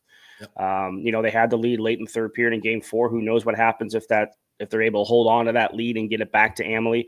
But they were banged up, right? Obviously, Bjorkstrand wasn't available. Hagel suffered the concussion on the dirty hit from Aaron Ekblad. And, there were a couple other heavy hits in that series as well that kind of took its toll on Tampa Bay. So, yeah, you have to answer. If you're going to face Florida, you're going to have to answer that physicality for sure. But what if you don't face Florida? Right. What if you face Toronto? Toronto's not a physical team. No. Right. They have a couple of bigger guys, but that doesn't make them a physical team. So like I asked Julian that at the end of the year, like, do you have to almost build your team to beat one team? And he said, but what if you don't face that team? Yeah. Then what do you do? So you have to just have a belief in yourself. And, the numbers that the Lightning put up in the regular season last year, highest scoring team in the league, top 5 defensively, top 5 in penalty kill, top 5 in power play. They did a lot of things right. They just sometimes in the playoffs it's matchups, and the last 2 years specifically, it's just not been a good matchup for Tampa Bay. So you got to kind of let the season play out and see where you go. You get close to the trade deadline in February and early March, and see what needs to be added, just like they did when they added Blake Coleman and Barclay Goodrow, which obviously two huge factors in winning back-to-back cups. So those like when they added Seth Jones and Marshawn. Yeah. And now they won't be able to do that this year because of the new CBA. Well, they already got him. Is going to kick. Yeah, it is. But you have to be cap compliant for the playoffs, so that's going to be an interesting little wrinkle once we get to the postseason. But I will say this also: the division's going to be a little bit tougher this year. Yeah. They put 5 teams into the playoffs last year with Ottawa and Montreal making the postseason. Buffalo at some point has to start showing that they're a better team, right? You think they've got the talent to do it. They were a team last year that had a lot of teams on the ropes, and they were so bad with their goaltending that they would lose leads. Yeah. So Buffalo has to. So points are going to be a little bit more difficult to get out of divisional games this year. So you have to make sure you're winning your division games and keep those teams below you as much as possible. So it will be more of a challenge, I think, to get out of this division to get into the postseason. You mentioned Boris Tkachuk, who got the shootout goal last night, and a nice one. He brought some speed, and so is he the surprise of camp, you think? So far, because we weren't talking about him. Right. We talked about the guys who were in contention, Jack Finley and Jacob Pelletier, and other names have kind of escaped me. Put Geeky in there. Geeky puts himself in there, so we'll put him in there. Even in a lot of ways, Gage Gonsalves, right? Yeah. Gage is getting a really good look here early in camp. He's playing with Cirelli and Hagel in these scrimmages and during some of the the practices and the sessions and everything. So he's getting a good opportunity, because of the way he finished last year. But he still has to prove himself. He still has to earn a spot. Right. So we'll throw him in there too. Tkachuk wasn't the guy that we thought about. When that signing was made, it was like, hey, that's a nice depth piece, bringing back a player that you're familiar with. Mm-hmm. But in watching the 2 games, Boris Tkachuk is not the same player he was when he was here a few years ago. He's added other parts of his game, and, having spent all of last year in the AHL, probably opens up some players' eyes sometimes. What do I need to do to get back to the NHL? And now you're seeing more of a gritty type game. And, he was out there blocking shots in the game against Carolina. And, even he was on the second, the back-to-back, he had some fresh legs in the third period as they kind of made that push to get back into that game last night. And, he was a guy that was tapped on the shoulder to go out on the ice in overtime. So it's there's been a lot to like about his game through the first 2 preseason games. Still a long way to go. I don't know if he'll get in any of the games this week, and I think there's some other players they kind of want to get a look at the 2 home games that are here. But he's been a surprise, and I'll tell you who else has been too. Wojciech Stachowiak, player from Poland. He's a little bit older. He's 26, 27 years old. Never played in North America outside of college. Played a little USHL, played 2 years at Michigan State pre-COVID, but has been in Germany the past 5 seasons. The way that they used him in that game against Carolina, out there for key faceoffs, out there to kill penalties, out there late in the game to protect the lead, got a little bit of offensive skill. His play to steal the puck along the wall, set up Emil Lilleberg's goal with 0.8 seconds left in the first period. For a player we didn't know anything about, he kind of jumped off the page in that game against Carolina. I don't know where that's going to go. Again, still a long way to go here in camp, but that's a name that we knew nothing about. Was Stachowiak, and he jumped off the page on Monday. Lots going on with the Lightning for sure.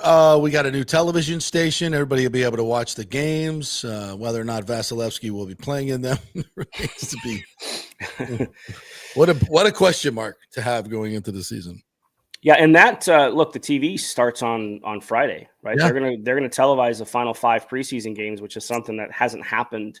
You've had an occasional preseason game televised here and there through the longevity of the franchise, but it's going to start on Friday with Scripps Sports. So that's exciting, I think, for the Lightning and certainly for the guys on the television side of the broadcast. But yeah, again, we're not even a week into camp yet.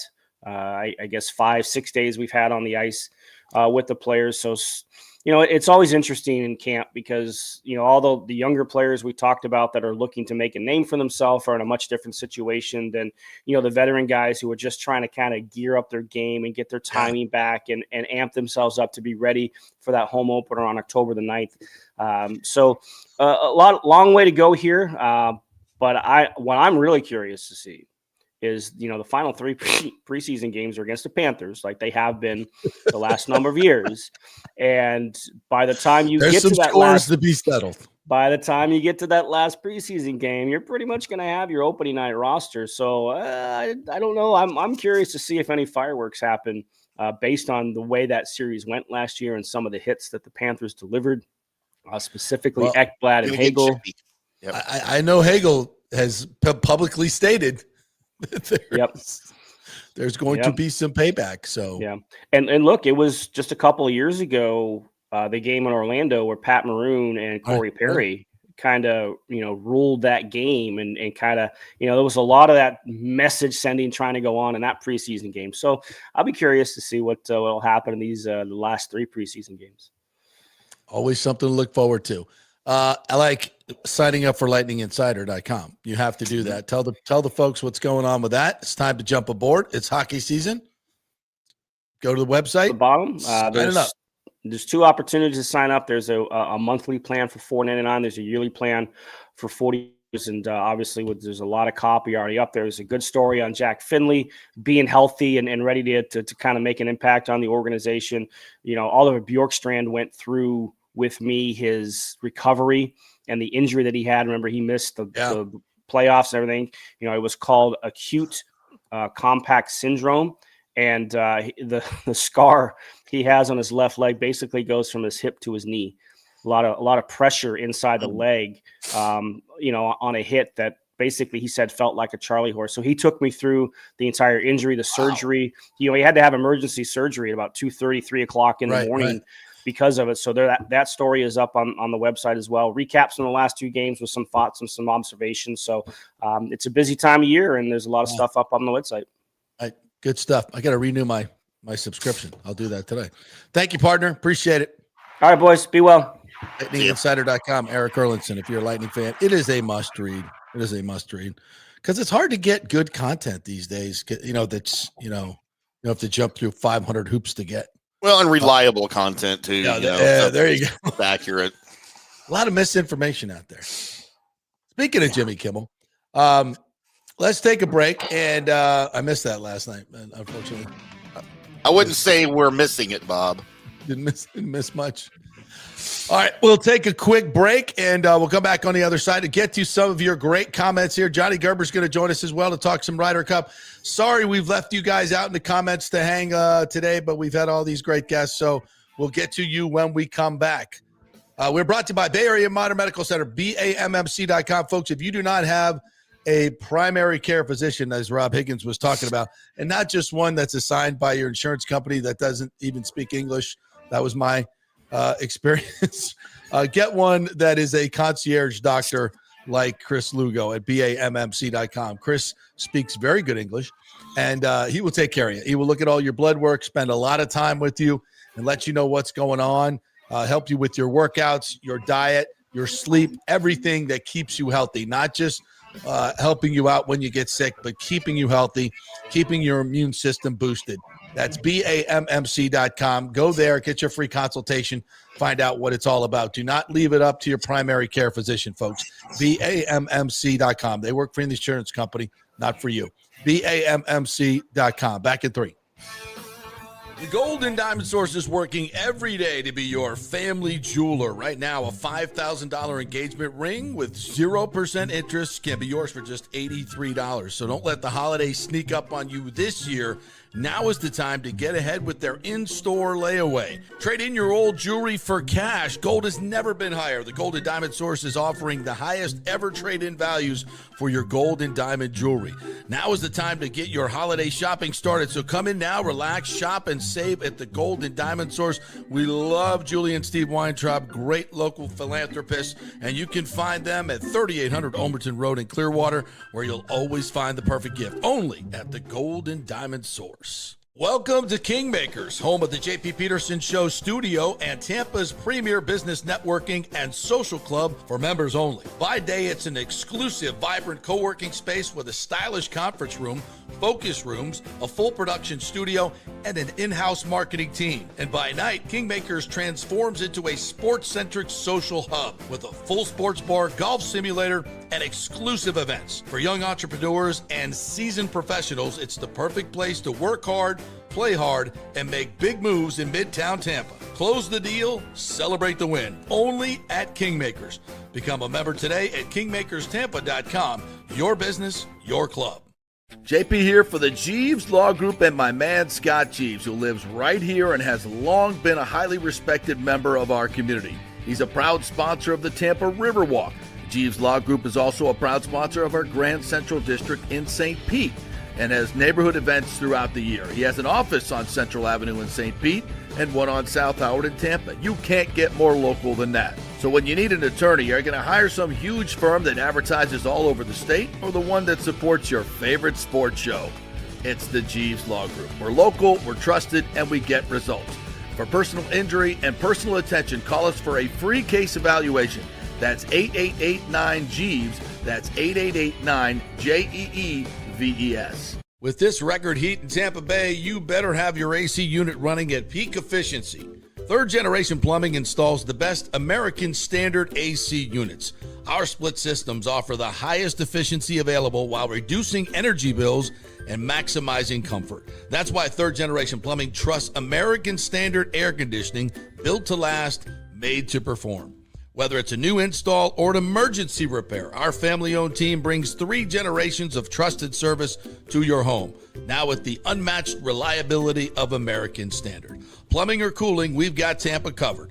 Call Third Generation Plumbing today, 813-961-8024, or go to thirdgenerationplumbing.com. And we also do AC. Ciao, Paolo Tini here, owner of Caffè Paradiso, voted number 3 People's Choice Award on Open Table. I want to thank all our loyal family of customers that have been enjoying our great traditional Italian dishes we make from scratch every day. It's a great family story we're proud of. Our family moved from Rimini, Italy in 1984. My dad, Caesar, started Donatello, and that's where I got the start in the restaurant business. I started Caffè Paradiso on South McDill in 1995, and we've been there ever since. From our traditional ossobuco, a veal slow roast for 4 hours, to our daily fresh catch, the Gruppo Paradiso, with a piccata sauce and lobster claw meat, homemade pasta like lasagna, farfalle salchicha, which is a bow tie pasta homemade with fresh sausage. Hold on a minute, JP's favorite. I love it. So come and have a glass of wine with me on South McDill. Get a reservation on Open Table and see all our 5-star reviews. Ciao, see you soon at Paradiso.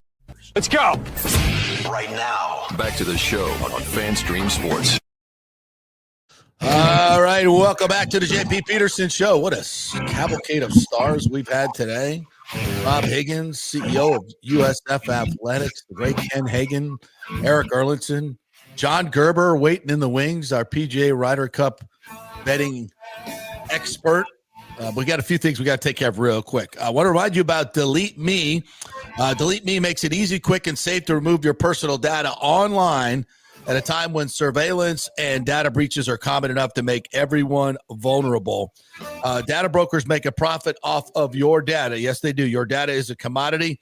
Anyone on the web can buy your private details. This can lead to identity theft, phishing attempts, and harassment. But now you can protect your privacy with Delete Me. If you're getting a lot of those strange messages and phishing attempts, that means your information is out on the dark web. This is why you need Delete Me. The New York Times Wirecutter has named Delete Me their top pick for data removal services. Here is the offer. Take control of your data and keep your private life private by signing up for Delete Me now with a special discount for our listeners. Get 20% off your Delete Me plan when you go to join deleteme.com/hit. Use the promo code HIT, H-I-T, at checkout. So that's deleteme.com/hit. Enter the code HIT at checkout. And that's how you get your 20%. So do that. It's very important. All right. Can we get to some of these comments real quick? Sure. We got a ton of them. Thank you guys for jumping in as always. We'll go back to the beginning. If you have a super chat, you move right to the top of the list. Alejandro Noriega says, where would you like the stadium location to be, JP? Ybor site or HCC? I personally would prefer HCC site because you can create a big sports complex for both the Rays and the Buccaneers. Well, I mean, that's great, but I kind of like separate places. I like the water idea. I think it's iconic. I think it's Tampa Bay. I mean, we live on the water. The water is we're a coastal town. That's what we're known for, our beaches, the bridges, all that. So I think, iconically, we should have a stadium on the water. And I think it would be fabulous downtown Tampa with all the, the entertainment districts. There's a lot you could do down there. The marina, you could take water taxis to the game, have a ferry from St. Petersburg, all kinds of cool stuff. Maybe a shuttle from Dallas. That'd be nice. Rick says maybe Rob Higgins can contact Stu and pick his brain on how to promote and embrace the community. I don't think he needs to make that call. Let's not pick Stu's brain for anything, okay? Can we just leave that brain alone? Yes. James Rollerson says, drove on 50th Street yesterday and you could see and hear the stadium construction. Such a wonderful thing. Yeah, talking about USF. It's happening. Everybody said that can never be done, and look what's going on there. Sergio Biltra says, so it looks like we are playing the Eagles without our 3 starting wide receivers and without our 3 starting offensive linemen. Ouch. Yeah, I think a reckoning is coming.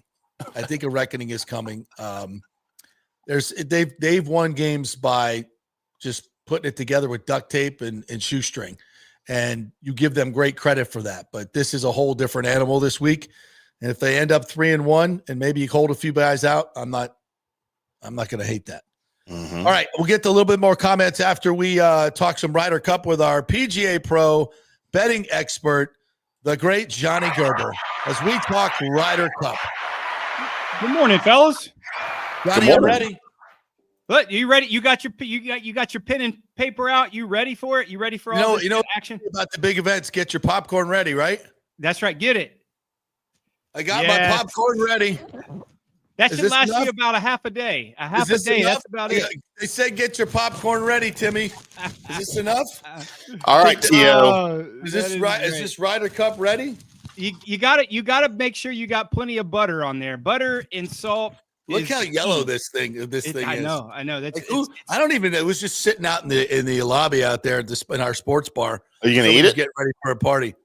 I don't know. Oh, that's great. That is great. You're getting ready for the party. A Ryder Cup party has to be starting. Listen, Tim and I talked about this the other day. This is the most excited I've probably ever been for a Ryder Cup. Yeah. And why is that? Just for a lot of reasons. I think this year, they're as evenly matched as you can get. I don't think. I think if America is favorite, they're under the perception that, the home crowd in New York is going to help them. But the last time I checked, New York City is a melting pot of people, right? So to be honest with you, it might sound strange, but if there was a place for the European team to go and have some support, it's probably here. Absolutely. I agree with you. If you put it somewhere else, you're not going to have the hodgepodge of people that are from different nationalities and different countries like you do in New York. So I don't think that's as big of an advantage as what people are thinking, but it is the most evenly matched Ryder Cup I have seen. And I'm not so sure why the U.S. is favored. I don't get it. I look at these two teams and I'm like, first of all, they kick our ass every time. And you can say all you want about home field advantage. That's what it is. And we'll talk a little bit about that just in terms of the length and everything. But my feeling is this comes down to what you got between the ears and what you got between the legs. And they've shown that they're way better at this than we are. And I've never seen, just in terms of world rankings, a more evenly matched Ryder Cup, right? I mean, we usually got 8 of the top 10. It's not that way anymore. Yeah, and then, also with the European team, you're 100% correct, JP, and also with the European team, they had they always would try to hide a couple players, right? Because they were so really, really strong up top, but not they were top heavy, yeah. Right. Yeah. And now it's not that way. It's right. Not at all. And you're looking at a team that is coming back, with the exception of Højgaard, that is the same exact team that kicked the ass of the U.S. team. And that confidence is going to bleed over. And I really think a couple of these guys for the European side are probably playing better than they were 2 years ago going into the Ryder Cup. And I think you got some guys on the U.S. side that aren't playing nearly as well as they did a couple years ago or even last year going into the Ryder Cup. So, there's going to be a million storylines, which is a great part of the Ryder Cup itself. And who wouldn't want to see Bryson or Rory or Scotty and Rory the last match on Sunday to win the Ryder Cup? And we've never probably had that, or we haven't had it for a long time. And I think this is the year that we're going to have that opportunity. Look, can I offer one of the biggest factors into why they're favored? I mean, other than home field advantage and all that garbage, Keegan Bradley. Yeah. Zach Johnson is gone. This is not 2023. All right. Even if Keegan Bradley was the captain in 2023, things would have turned out vastly different, I believe. Yeah, and if you want to compare captains, they're vastly different people. Mm-hmm. I mean, Luke Donald is the guy that's very reserved. Externally he's very reserved. He's internally he's not. He's got the fire. You don't become the number one player in the world if you don't have that burning desire. But hey, they're going to lead completely different. And I think when Keegan Bradley first got the nod to be the captain, I was just like, man, that's such a strange pick. Yeah. But now, if you see 7-8 months later how fired up he is being in the United States, that's what the United States team probably needs, is somebody like that to just say, hey, man, listen, I've been kicking your ass all year. Why don't you go out and kick somebody else's ass? Right? Because he's been beaten up on the team all year. I mean, look, he's 13th in the world. He still has that. Still grind and the grit, and these guys respect him for playing. Right. Now they're respecting him now from his leadership standpoint. I think that's going to be a big difference. But anything from Zach Johnson is better than what it was. What a disaster, man. What a disaster. Yeah, I saw Bradley brought in a New York firefighter to talk to the team the other day. Yep. And I just find it, really interesting in obviously the juxtaposition of where this is being played. And he talked about, representing your country and what that means. Now, if that doesn't strike a chord with these guys, I don't know what does. Yeah, I don't know what does. That was pretty cool. I like that. Yeah, I did too. And then I think that's part of it. I think there's going to be more of that through the week, getting the police department, the fire department. I know they had a big tournament beforehand, a week beforehand out there at Bethpage that got the fire department and the police department together to do some charity things and stuff like that. So all of this is kind of encompassing what Keegan Bradley is trying to do with this U.S. team. Look at it a little bit backwards. Isn't it a little bit sad he actually has to do all these things to get these guys fired? I mean, yeah, it's 2025, man. Things are different. Well, and then you look at the debate of getting paid and not getting paid. The European guys decided not to get paid. The U.S. guys decided to get paid. $300,000 goes to charity. $200,000 goes to them. The European got the same amount of money, but they decided to put it back in the European Tour and put it back in the experience of the Ryder Cup. So you're looking at two different contrasting scenarios. Where does that money go? What does that mean for the? So they'll do a couple things. So basically they'll use it to some of the travel, some of the trip. So the European, because you got to realize the European team doesn't get paid for this when they're playing on U.S. soil, right? And vice versa. The U.S. team doesn't get paid when they play in Europe, but they do get paid in terms of a stipend. Expenses. So the European guys decided to, hey, we're going to take the money that you were going to give to us, put it back in so the European Tour doesn't have to pay all the expenses, and also put it back into the European Tour as a business, as a property to grow the European DP Tour. So they're looking at it as a bigger, broader picture. And, from my making the phone calls and stuff over the last week, there wasn't one guy on the European Tour that decided not to do that. They were all in lockstep. Yeah, they were all in. And the greedy Americans want their money. Yeah, but you know what? Yeah. I mean, if they don't take it, where's the money going to go? To some fat cat in a Ryder Cup office? I mean, it ain't going to the kids at the first tee, probably. That's no, and JP, me being a PGA member for over 20 years now, that this is kind of one of our major championships along with the PGA. We're very proud of it, but also I have questions. Okay, where does the money go? Right. You know, we don't get those answers. Where does the money go? We know it's in a group. Okay. And then I have no problem with the players not really. There were some guys didn't really tell where their charity money was going. I'm okay with that, you know. But I mean, let's be honest. It's easy to make a couple names. Just the reason why I think you should maybe divulge who you're giving it to, because maybe it might give you a little bit, maybe gives that charity a little bit more exposure to get other money from other places. Why would you not? You know, so, you know, I don't know, man. I just still think no matter what happens, there's always going to be more passion for the European guys to win this thing than there is U.S. There's more patriotism over there. And it sounds weird to say, but and I don't mean outward visible patriotism, because nobody waves more of their country's flags, no country ever, than America.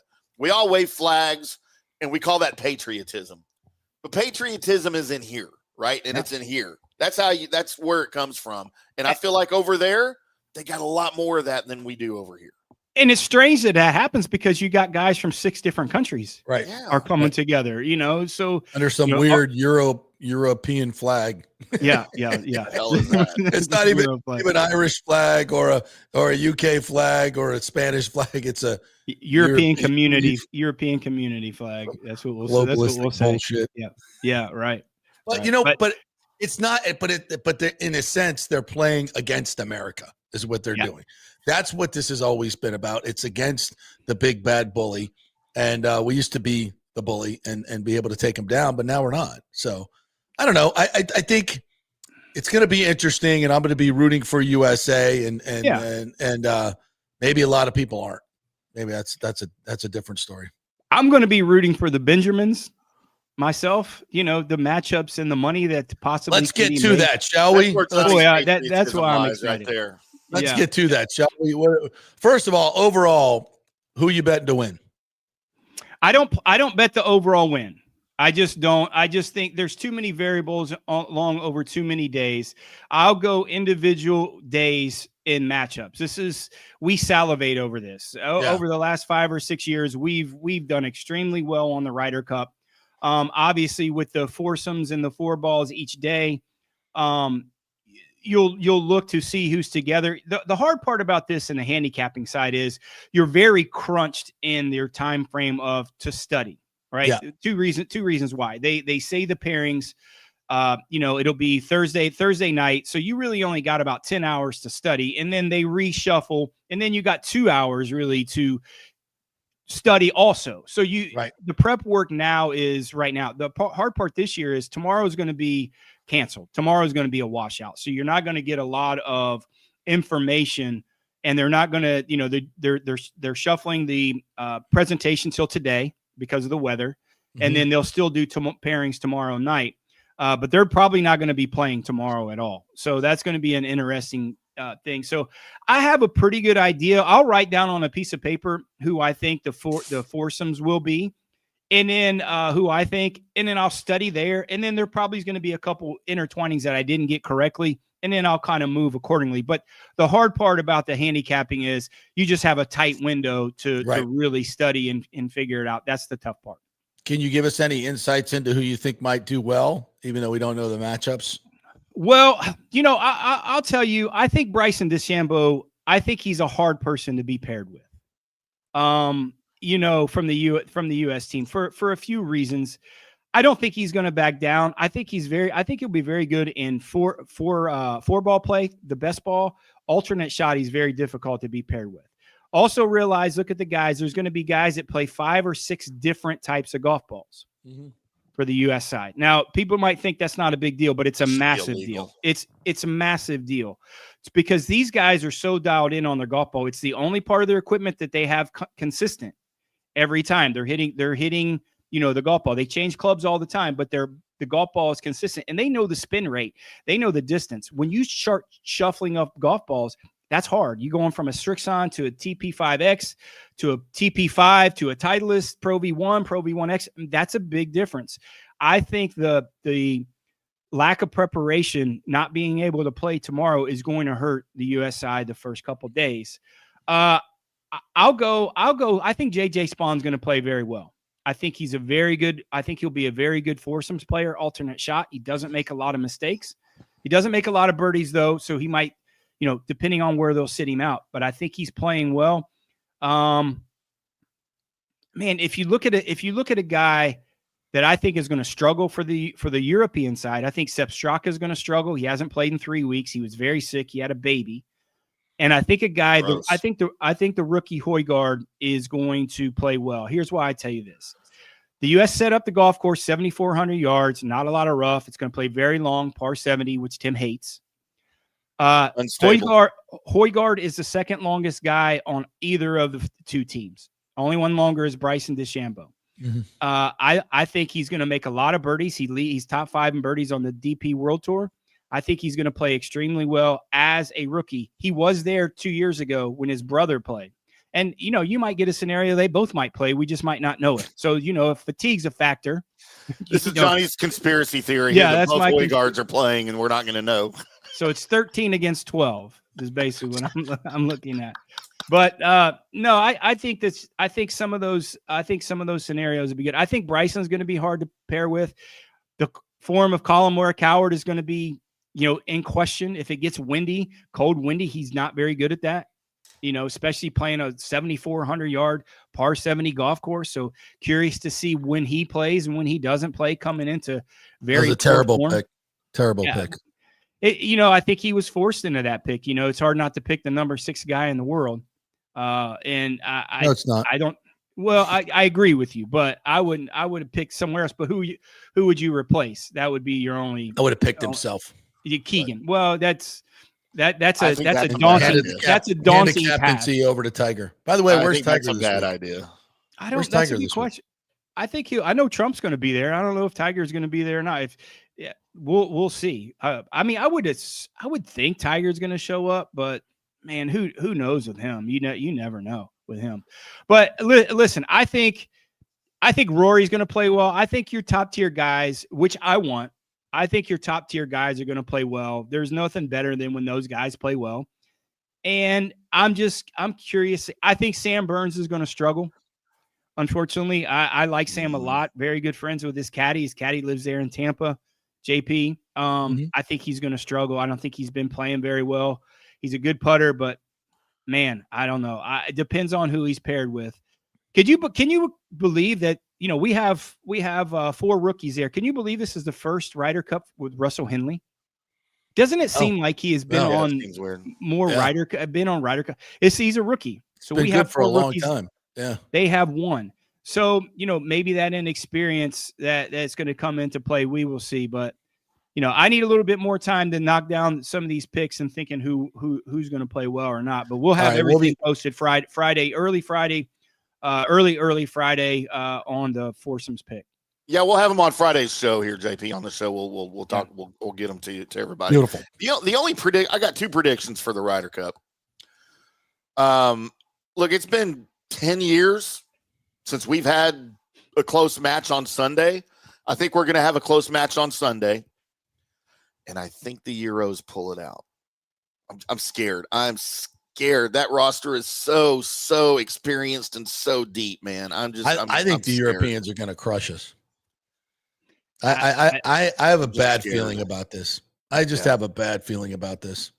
Well, I think the United States can't get off to the typical starts that they do, getting waxed in the alternate shot format. They just can't. They can't get buried. The European team is too good, and they're too deep now that they haven't had the last 2 Ryder Cups they have. They're too deep now to have that big of a deficit to try to think you can come back in singles on Sunday and come back and win. You have to play better than an alternate shot format. You just have to, and that will set the precedent, I think, for the Ryder Cup. Yeah, I'm like looking at our country as a whole, and we're just so divided. And to your point, like there's probably going to be a lot of people there that are not rooting for the United States. Yeah. I think it's going to be a more balanced crowd than people think. I think so. Yeah, I didn't know Trump's going to be there. That'll be a whole nother distraction. Know, whether you like it or not, it's going to be a distraction. Maybe he can rally the troops. I don't know, but I don't have a good feeling about this. The Ryder Cup team the European team looks really good. And I just think there's a lot of scar tissue on the US from the last, last few. It's just, we just, I don't know. Well, we'll see. I'll tell you a sneaker pick. If you want to bet a point total or a guy that I think is going to play extremely well is Bob McIntyre. Yeah, he seems like Mac. Yeah. Yeah. He played terrible 2 years ago. He's played extremely well this year. I think his loss to Scotty, how Scotty won, where they were going down the stretch a few weeks ago, I think that motivates him, and he makes a million birdies, and he can hit it as far. He's probably top 5 on both of those. On the 24 guys playing, he's top 5 in distance, so he's not going to be scared. So if you want to bet a little sleeper to get a couple points, if you can have that in your sports book or wherever you play, look at a guy like Bobby McIntyre to really get some points for the European team. So I was reading DeChambeau. I guess Brandel Chambly called out DeChambeau as a captain's nightmare. Of course, Brandel has to always get in the headlines. But he's always right. Yeah, what is that all about? Well, I just think that, if you've listened to his conversations and the questions as he's answered, how do you feel about being a part of the team and the Ryder Cup? He's always he kind of pushed away hey, I just want to be here for my team and all that. He hasn't said any of that stuff. He's like, well, I think it's good for the fans, and I want to bring more support from the fans to golf. He hasn't said anything about team. Yeah. And I think that if you read in between the lines, the teammates that he's had are praising him. Now, whether that's something that they're said to do or not to do, I'm not really sure. I just think he's a pairings nightmare. I really do. I think he's very difficult to be paired with when it comes to this. Phil did well with him. Here's something that I really liked, and this is genius and something very subtle that Luke Donald did. Luke Donald allowed his players, what allowed is probably the wrong word, suggested, promoted, and told his players to sign autographs all day yesterday during their practice rounds, as opposed to waiting till after.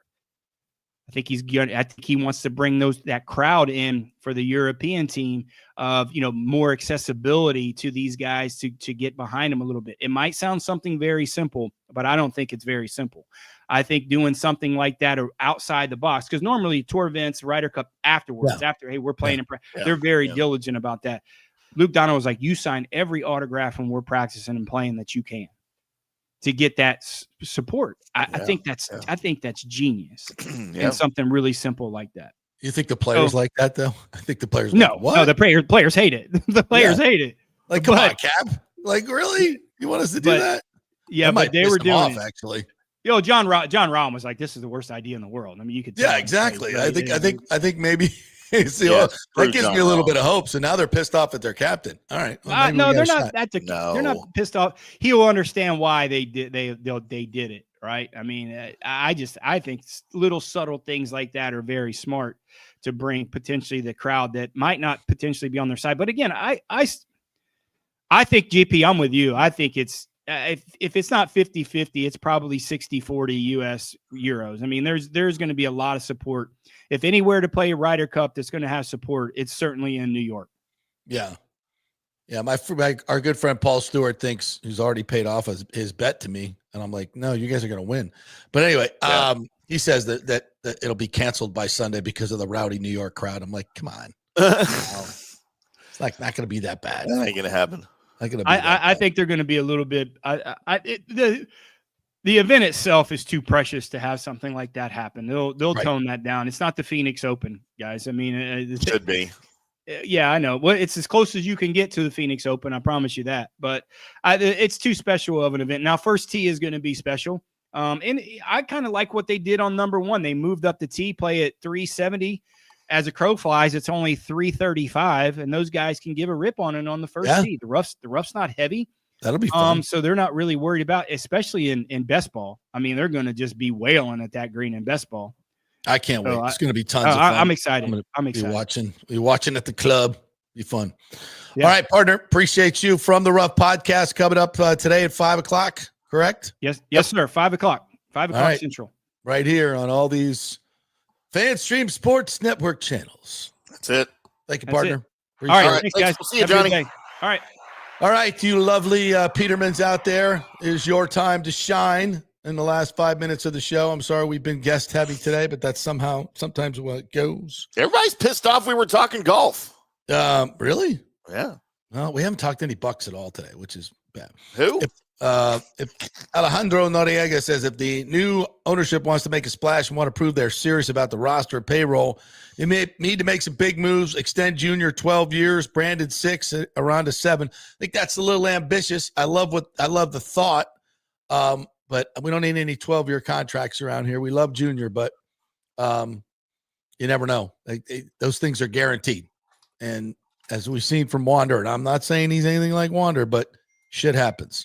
So you want to be very careful about how long you extend guys. There's, injury issues, all those things. Michael Roru says, how much commercial land is available in the HCC area? Is it enough to build the retail, restaurants, and parking that would make the ballpark work? I think there's enough room there. It's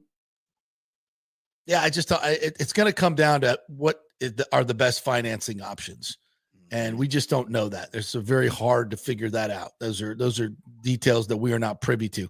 I just like the location of Ybor Harbor so much better.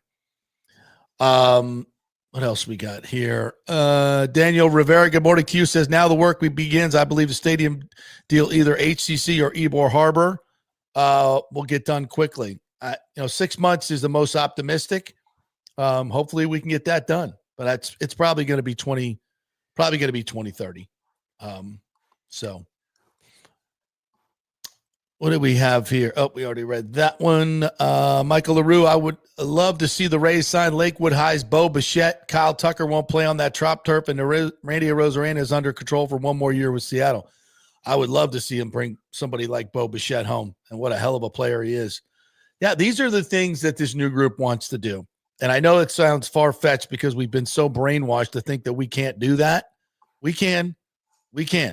Especially in the early years where I think the Rays, until they get their new stadium, will still be getting revenue sharing money, which is $60 million. Yeah. And instead of putting that money in your pocket like Stu did, they're going to put it into the payroll. And that makes a tremendous difference right there. Huge difference. So good things to come. And Bo can't complain about the turf because he's already playing on turf. Right. Exactly. So Richie P says, if we are not going to consider the HCC land at Ybor, why would we consider it at HCC? With limited mass transit opportunities, just doesn't make sense. Yeah, I just don't like the HCC spot. I mean, if it was right next to the Buck Stadium and you could have some type of sliding roof, that seems like it would work, because you're spending money in both places that are, obviously you get 2 for 1 there. But if it's across the street, you can't do that unless you have a drone tarp. Drone tarp. A lot of talk about location. Not much we can do there. But what else? See anything else, Timmy, you want to pop up here? No, Nathan's inviting everybody to tailgate. Yes, come tailgate with Nathan. Right across the street over there at HCC, and get a look at that HCC land. He's right over there across lot 12? Yep, lot 12. Nathan says, I want to see shovels in the dirt, bulldozers moving, dirt, dump trucks on the move before I start clapping. Not being negative, just not dreaming. That's fair. I get it, guys. What else? Anything else we got here that we want to get to? Nathan says he missed Buccaneers talk. Yeah, well, we didn't really have any. But, hey, look, it's only Wednesday. We'll get into more Bucks, Eagles here as the week goes on. Yeah, I'm heading over to Bucks right after this. We'll talk to Baker. We'll talk to Bowles. Any questions you guys want me to ask Baker, Bowles, the group? Anything? Throw it up there. What else we got? Richie P says, funny because from day one I mentioned HCC to Ybor to Hagen is the way to go, and he said no. I'm glad that Jane Castor said that, because she is right and maybe trying to push Hagen County in the public. I really don't care. I do care. I'd rather see it on the water. JP making sauce better without the ingredients, says Rick. How much was he drinking while cooking? Sure, ketchup is like tomato sauce. No, I thought I had some sauce to work with, some jarred sauce, and then I didn't. I was like, okay, we'll have to make some marsala from scratch. A little Italian sausage, some farfalle, salchicha, bada bing, bada boom. It worked out pretty well. And yes, I did put wine in my sauce. It's Marsala. You got to have wine in the sauce, baby. It's not Marsala if you don't. All right. So, yeah, much more Bucks talk tomorrow. We'll do all that for you kids. Timmy, great job there. Thanks to Rob Higgins. Great interview with him. Ken Hagen as well. Erik Erlendsson, Johnny Gerber. Thank you guys for watching. Make sure you like and subscribe to all the social medias. The Orestes Destrada podcast with Matthew Boyer is out. It's freaking unbelievable. The stories he tells, go check it out on our FanStream Sports Network. It's really good stuff. Have a great day, everybody. We'll see you tomorrow.